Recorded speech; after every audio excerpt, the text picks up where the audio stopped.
우리 모든 병의 그런 큰 부분을 차지하는 이 면역력을 어떻게 키울 것인지에 대해서 설명을 드리도록 하겠습니다. 우리 몸에는 면역력이 있죠. 몸 안에 이 면역은 우리 상처가 나서 피가 흐를 때 그 피를 멈추게 하는 작용과 또한 외부로부터 들어오는 병균을 막고 죽이는 그러한 작용을 하는 면역이 있습니다. 이거에 대해서 설명을 좀 들어보도록 하겠습니다. 신체에 침입하여 여러 가지 방법으로 신체에 손상을 입히는 각종 요소들에 대응하는 체계를 면역체계라고 부른다. 아래 설명한 다양한 방법으로 박테리아, 바이러스, 기생충 외 여러 가지 침입자들로부터 몸을 방어한다. 여기에서 알 수 있듯이 가장 중요한 것은 피와 식별, 즉 자아와 나 자신이 아닌 것을 구분하는 메커니즘이다. 좀 더 자세히 말하자면 자신이 아닌 것 중에 해로운 것, 제거의 대상이 된다와 해롭지 않은 것, 무시한다까지 해서 세 가지를 구분하는 것.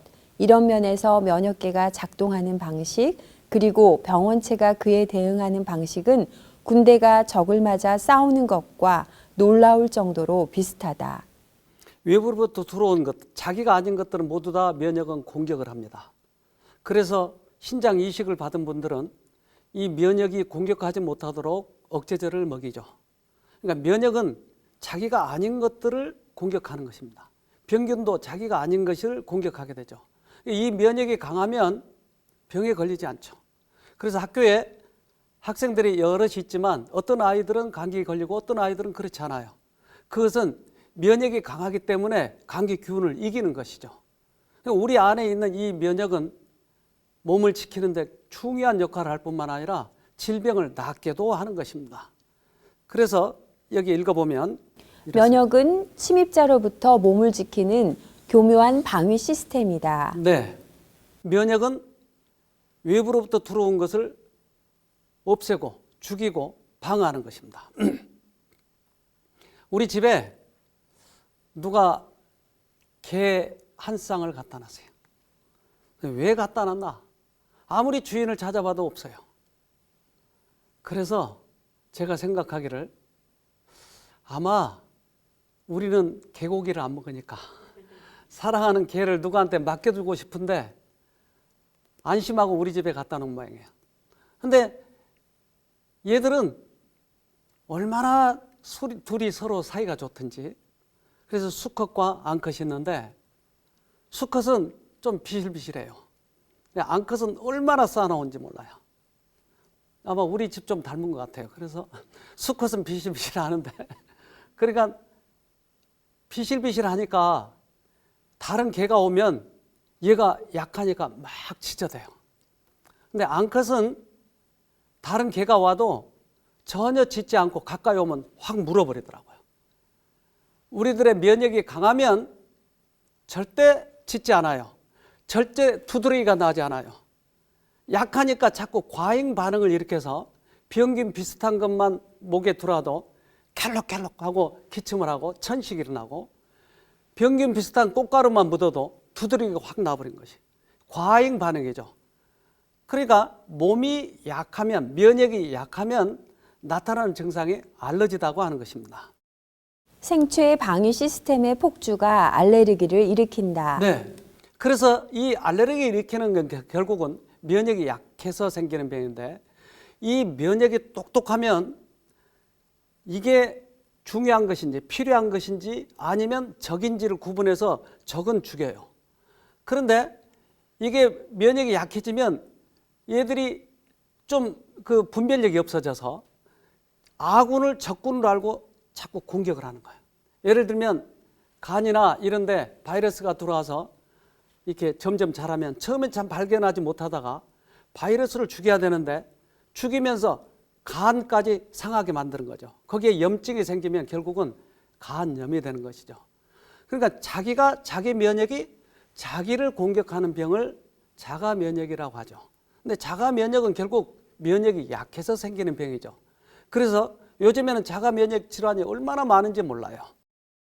자가 면역 질환의 종류, 류마티스성 관절염, 전신성 경피증, 전신 홍반성 난창, 췌장세포 항체에 의한 인슐린 의존성 소화기 당뇨병, 아토피 피부염, 원형 탈모증, 건선, 천포창, 천식, 아프타 구내염, 만성 갑상선염, 일부 후천성 재생불량성 빈혈, 1차성 간경변, 궤양성 대장염, 베체트병, 크론시병. 근데 이건 일부만 얘기했는데 얼마나 이 병들이 많이 있는지 몰라요. 요즘에 거의 대부분 자가 면역 질환이에요. 그런데 면역이 약해서 생기는 병을 자가 면역 질환이라고 하더라. 그렇다면 왜 면역이 약해졌을까요? 네, 과학자들은 이런 부분을 많이 살피고 있어요. 그래서 신문에는 이렇게 나더라고요. 스트레스에 의한 면역력 약화가 만성 피로를 초래한다. 면역력을 약하게 하는 것은 결국 스트레스였어요.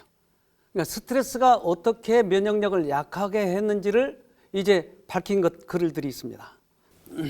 스트레스를 받으면 왜 면역력이 저하될까? 우리의 몸은 스트레스에 장기간 노출되면 여러 가지 스트레스 호르몬이 생산되는데 이 호르몬들은 모두 면역력에 악 영향을 미친다. 대표적인 스트레스 호르몬인 코르티솔은 과다하게 분비되면 초기 면역 반응이 억제되고 백혈구 분화가 억제되는 등 면역 기능을 저하한다. 카테콜라민 스트레스 호르몬은 특이 면역 반응을 담당하는 림프구의 증식을 억제해 면역 반응에 악 영향을 미친다. 또한 글루코코르티코이드 스트레스 호르몬은 인체에 침입한 적을 무찌르는 항체 생산을 억제하고 암세포나 바이러스에 감염된 세포를 죽이는 자연 살해 세포의 기능을 떨어뜨리며 면역 기능 대부분 기능을 수행하는 사이토카인의 생산을 억제한다. 그러니까 면역을 약하게 하는 것은 결국은 스트레스인데 이 스트레스는 마음에서 받는 것이에요. 그러니까 마음이 스트레스를 받으면 마음이 데미지를 받으면 몸이 그렇게 된다고 하는 것입니다. 그래서 우리 마음은 뇌에 들어있어요. 그러니까 뇌의 중추신경을 따라서 우리들의 각 기관에 이렇게 명령을 내리는데 뇌가 스트레스를 받으면 면역이 약해져 버린 것이죠. 그래서 우리들의 마음은 우리 모든 몸을 조정하고 있기 때문에 마음을 쓰는 것이 얼마나 중요한지 몰라요. 그래서 그 스트레스가 우리 몸을 약하게 하는 것을 과학자들은 밝히기 위해서 이렇게 그림을 그려보기도 합니다. 스트레스와 면역 관계. 네, 스트레스와 면역 관계인데 긴장, 걱정, 과로, 불안 이런 것들이 교감신경을 긴장시켜서 과립구 증가와 활성산소, 조직 파괴, 질병으로 발전. 림프구 감소로 면역력 저하, 질병으로 발전. 네, 그러니까 어떻게 해서 이 면역력이 약화되는지를 과정을 잘 설명하고 있는 것이다라고 하는 것입니다. 스트레스는 루푸스, 베체트, 아토피 피부염, 류마티스 관절염, 천식, 건선, 쇼그렌 증후군 등 80여 가지에 이르는 자가 면역 질환의 발생에도 영향을 미치고 암과 같은 심각한 질환에도 영향을 많이 주는 것으로 알려졌다. 다만 스트레스는 개인적인 차이가 있다. 같은 스트레스를 받더라도 어떤 사람은 잘 견뎌내고 즐겁게 살아가는 반면 어떤 사람은 정신적인 부담이나 신체 질병에 약하다. 스트레스의 양이나 지속기간이 어느 정도인가도 문제이지만 개인이 이를 어떻게 받아들이고 어떻게 해소하느냐 등 대처 방법이 무엇보다 중요하다. 네, 그러니까 스트레스가 없는 사람은 없는데 이것을 어떻게 대처하느냐 하는 것이에요. 예를 들면 부인이 스트레스를 주면 부인을 바꿔버리는 게 낫죠? 아니요. 그럼 뭘 바꿔야죠? 마음을 바꿔야 되는 거죠. 그러니까 우리는 스트레스를 받으면 그 스트레스를 피하려고 하는데 그거보다 더 중요한 것은 마음을 바꾸자고 하는 것이에요. 스트레스와 혈액순환. 네, 스트레스와 혈액순환에도 관련이 있다고 하는 것이에요. 왜? 혈관이 좁아지고 강직되니까 이렇게 해서 생기는 병들이 많이 있다고 하는 것입니다. 사람이 당하고 있는 질병의 10분의 9가 마음에서 유래한다. 생계에 대한 가정 문제가 암종병처럼 영혼을 잠식하며 생명력을 약화시키고 있다. 간혹 죄에 대한 가책이 몸을 상하게 하고 정신을 불안하게 한다. 그렇다면 이 시대에 너무나 스트레스가 많은 이 시대에 살면서 어떻게 하면 이 스트레스를 안 받고 받더라도 쉽게 이것을 해소하고 그렇게 할 수 있을까 하는 것이 최고의 방법이 무엇일까 하는 것이. 그런데 그 최고의 방법을 특별히 하나님께서 우리들에게 주신 방법이 있는데 그것은 뉴 스타트라고 하는 것이. 영어의 첫 글자를 따서 뉴 스타트라고 하는 단어를 만들었는데 예를 들면 영양, 뉴트리션, 엑서사이즈, 워터 이렇게 8가지 건강 법칙을 우리들에게 주셨다고 하는 것이에요. 이 건강 법칙이 면역을 강하게 할 수 있는 것입니다. 그렇다면 면역은 어디에서 생산이 될까요? 그래야 우리가 그 원인을 해결하니까. 면역은 피죠, 피. 근데 피가 어디서 생산되느냐 하는 것입니다. 몸속의 세포로 변신하는 만능세포가 뼛속에 있었다. 한편 뼛속의 부드러운 조직인 골수는 뼈와는 아주 다른 기능을 지니고 있다. 골수 속에는 갖가지 혈액세포, 적혈구나 백혈구 등을 만들어내는 조혈세포, 그리고 뼈와 연골, 지방을 만드는 간엽계 줄기세포가 존재한다. 알고 보니까 면역은 결국 피인데 피가 생산되는 것이 뼈였다 이 말이죠. 뼈 속의 골수에서 생산이 되네요. 그러면 이 골수가 건강해지면 피도 건강해지고 피가 결국 면역이니까 골수가 건강해지는 방법을 아무리 찾아도 없어요. 여기 여러분 오신 분 뼈를 하나 가져와 볼래요? 제가 씻어 드릴게. 할 수 있을까요? 안 되죠? 그러니까 뼈를 어떻게 건강하게 만드느냐. 그래서 자꾸 찾다 보니까 최고의 건강 백과사전에 이게 들어있더라고요. 최고의 의사가 써는 책인데 우리의 최고의 의사 아세요 여러분 혹시? 네, 그분이 써는 책에 보니까 자세하게 기록됐어요. 저는 우리 집사람과 평생을 지금 같이 사는데 우리 어머니가 95세 돌아가셨어요.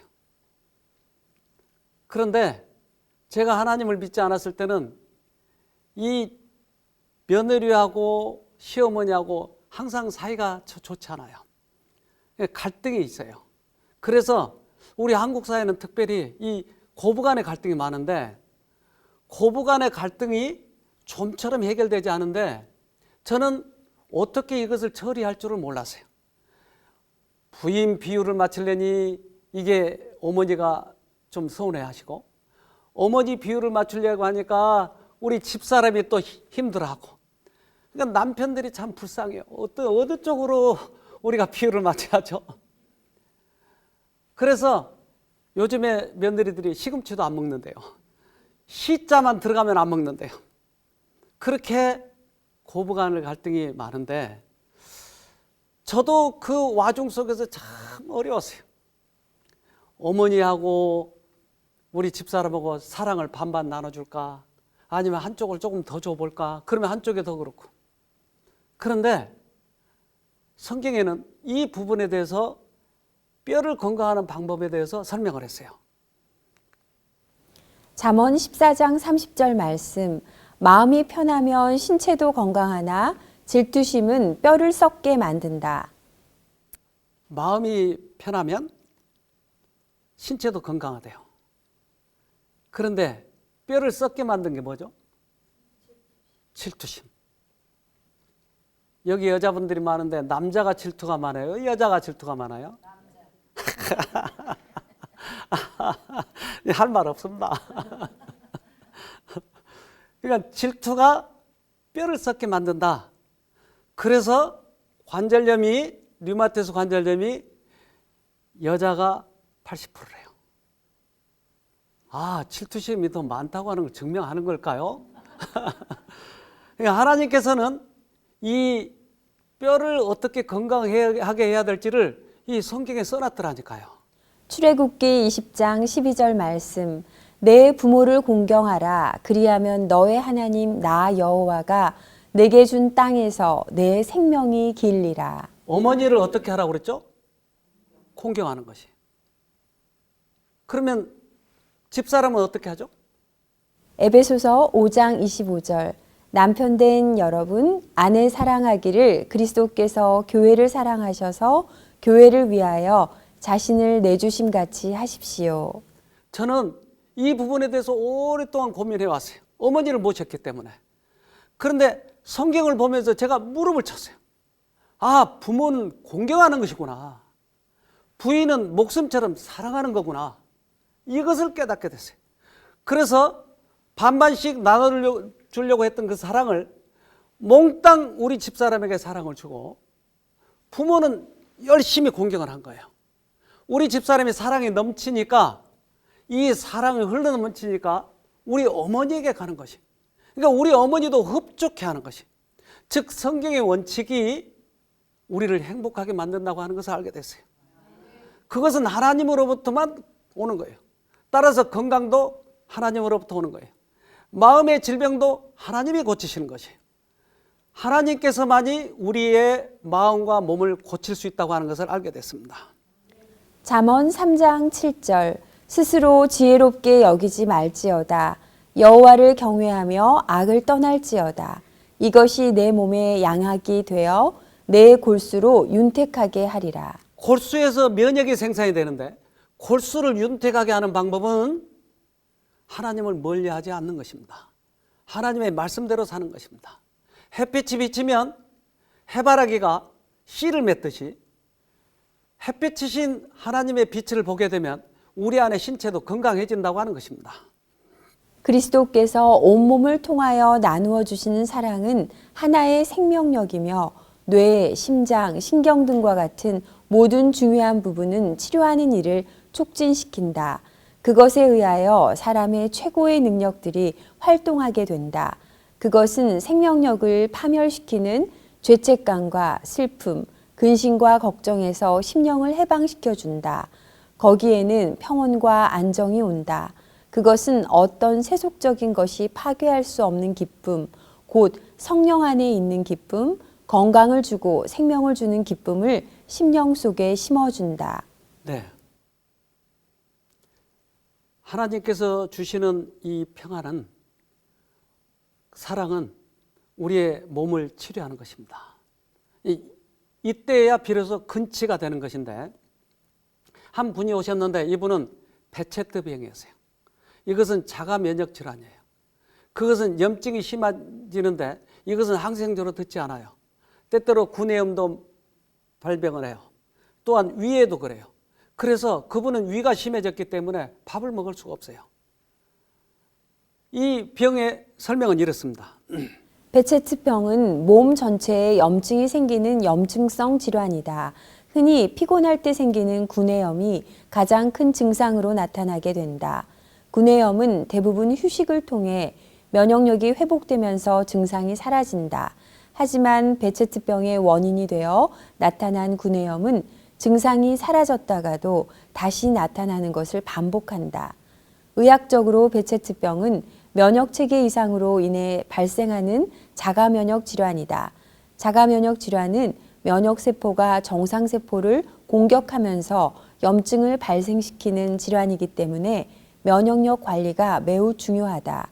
베체트병으로 인한 염증은 대부분 입, 생식기, 피부, 눈에 나타난다. 구강궤양의 경우 입 점막의 세포 재생이 빨라 베체트병을 앓고 있는 환자의 90%에게 나타나는 증상이다. 이분은 이게 심해서 밥을 거의 먹을 수가 없었어요. 그리고 이분 옆에 있으면 이 속에서 소화가 안 되고 또한 너무나 그 염증 증상이 심하기 때문에 항상 꼬르륵 꼬르륵 소리가 나는 것이. 밥을 못 먹어요. 친구인 의사에게 물어보니까 자네는 사실은 그게 불치병이라네. 그래서 결국은 죽게 된다네. 지금 약을 쓰는데 그게 면역 억제제라고 하는 것을 쓰는데 그것 가지고는 완치 안 된다네 하고 이 얘기를 해준 거예요. 그래서 이제 병원을 갈 수 없어서 여러 군데를 이렇게 다니게 됐어요. 근데 남쪽에 한 요양원을 갔는데 이분이 거기에서 당신은 회개가 안 되기 때문에 이 병이 안 낫는 거라고. 그러니까 회개를 해보려고 금식도 하고 별의별 짓을 다 했는데도 잘 낫지 않는 거예요. 나중에 너무나 회개한다고 하는 게 힘들었어요. 예수도 안 믿는 사람이 회개 먼저 하려고 하니까 되겠어요?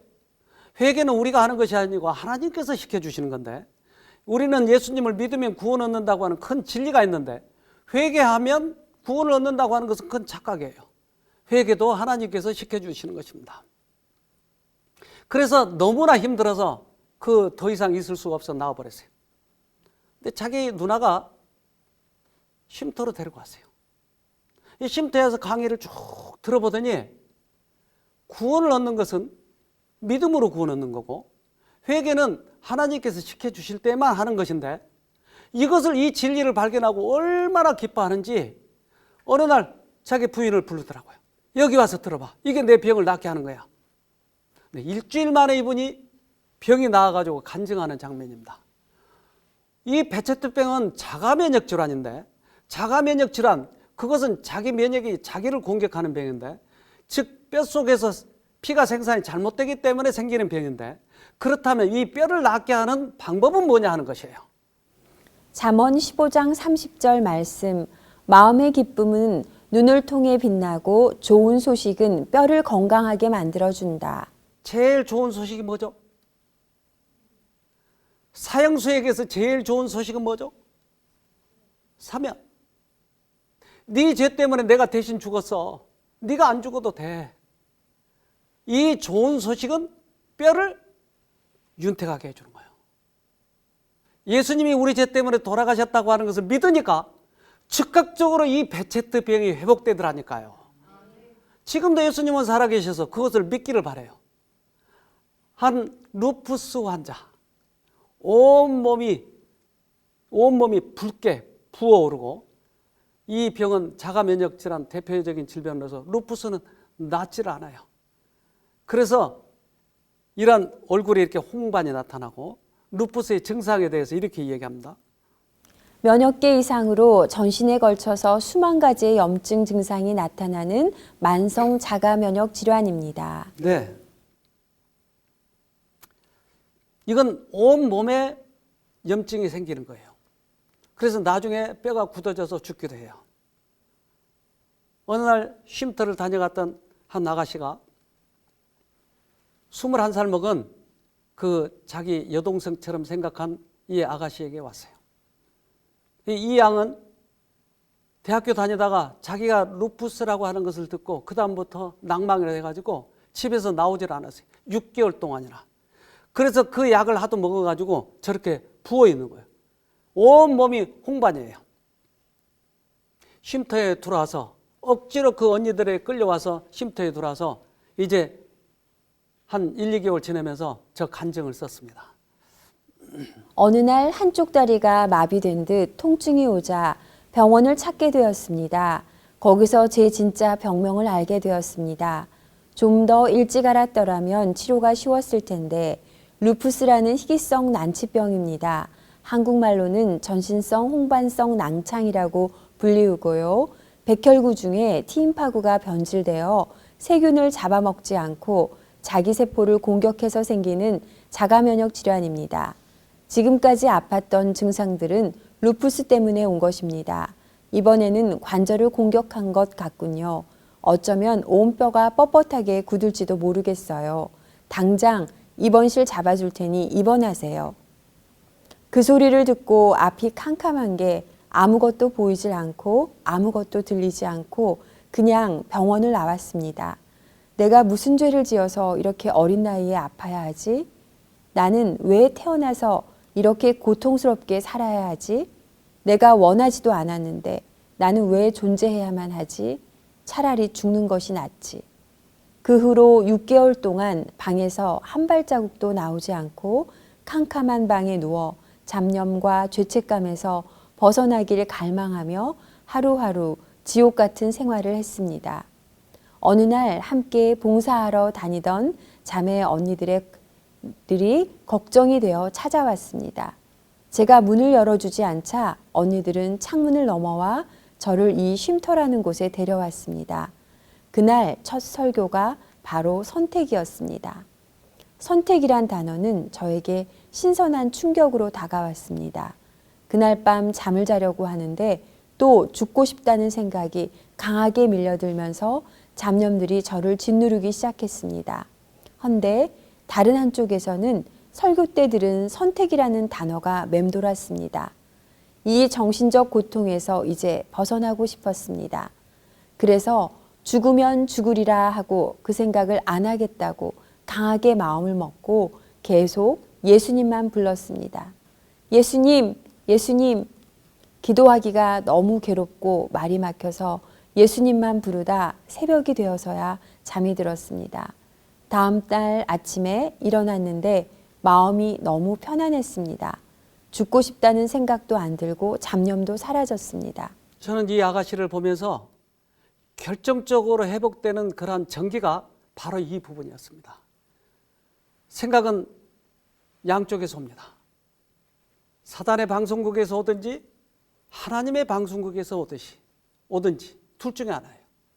따라서 잡념으로 걱정거리가 들어오고 나는 안 된다고 하는 그런 절망감이 들어오고 할 때 악착같이 예수님을 붙들고 이기는 것입니다. 이 마음이 회복이 되면 몸이 회복된다고 그랬지 않습니까? 그렇기 때문에 마음이 이렇게 해서 회복이 되면 저절로 이 뼈 속이 달라지는 것이에요. 뼈 속에서 면역이 생기는 것이에요. 면역이 생기면 자가 면역 질환이 회복이 되는 것입니다. 결정적인 계기입니다, 이게. 하나님을 불러 하나님의 능력으로 어려움을 이겨낸 경험을 하고 그때부터 제 어깨에 짊어진 짐들을 하나씩 내려놓게 되었습니다.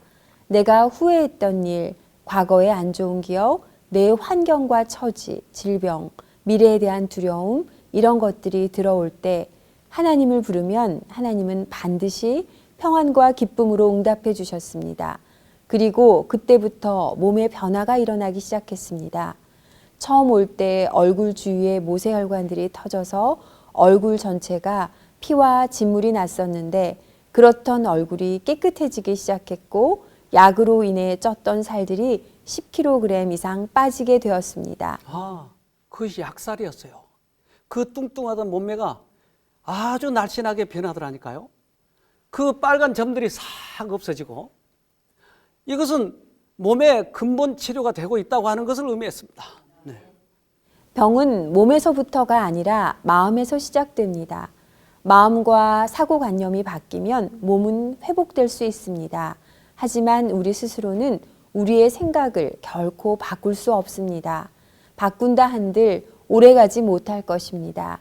하나님의 능력만이 우리의 마음을 위로하고 치유할 수 있는 사랑을 내뿜을 것입니다.